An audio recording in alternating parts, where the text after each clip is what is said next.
বক্তব্য রাখার জন্য আহ্বান জানাচ্ছি সাবেক ছাত্রনেতা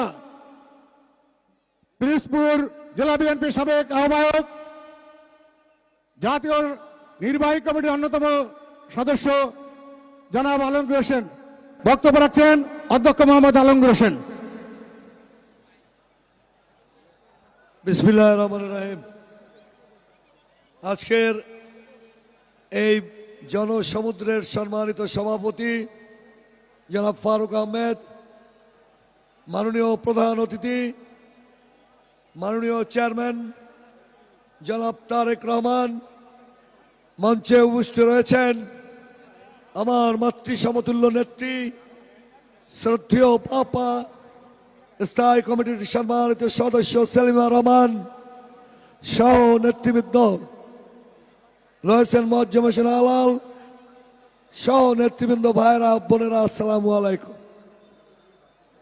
প্রিয় নেতৃবৃন্দ, প্রিয় ভাইরা, আপনারা যারা এখানে উপস্থিত হয়েছেন, ইতিমধ্যে কানায় কানায় মাটি মরে গেছে। আপনাদের কাছে অনুরোধ, আপনাদের কাছে নিবেদন, মাননীয় মা বেগম খালেদা জিয়া আমাদের উপর নির্ভর করতেন, বরিশাল বিভাগের উপর নির্ভর করতেন, আন্দোলন সংগ্রামে নির্ভর করতেন, লড়াইয়ে নির্ভর করতেন।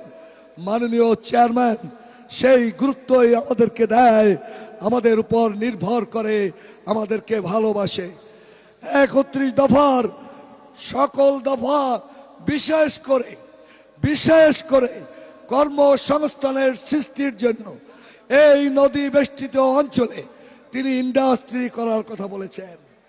সেই কর্মসংস্থান সৃষ্টি, মানব কল্যাণ, এটি বাস্তবায়ন করতে হলে আপনারা যারা উপস্থিত হয়েছেন, আজ থেকে পরিবার, বাড়ি, সামনে 100 ঘর, পিছনে 100 ঘর, ডাইনে 100 ঘর, বায়ে 100 ঘরে খবর রাখেন 31 দফার মূল দফাগুলো পৌঁছেছে কিনা।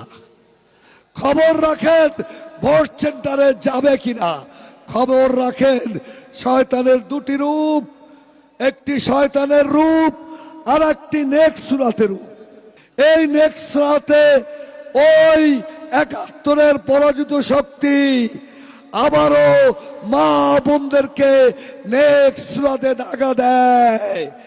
আমার মাকে, আমার বোনকে যেটি শরিক বাবু নগরী বলেছেন, মদিনার আলমরা বলেছেন, দুনিয়ার কোন লোভ দেখিয়ে অথবা রাষ্ট্র ক্ষমতায় যাওয়ার জন্য কেউ যদি বেহেশতের কথা বলে, যিনি বলবেন তিনি শিরক করলেন, যিনি বিশ্বাস করলেন তিনি শিরক করলেন, এবং যিনি প্রতিবাদ না করলেন পাপ করলেন।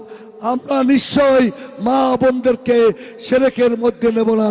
ওদেরকে প্রতিরোধ করুন, ওদেরকে প্রতিরোধ করুন। ওরা দেশকে 71-এর সেই পরাজিত শক্তিরা আবারও আসতে চায়।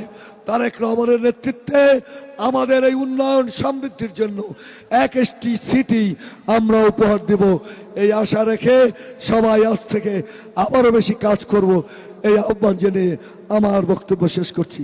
ধন্যবাদ।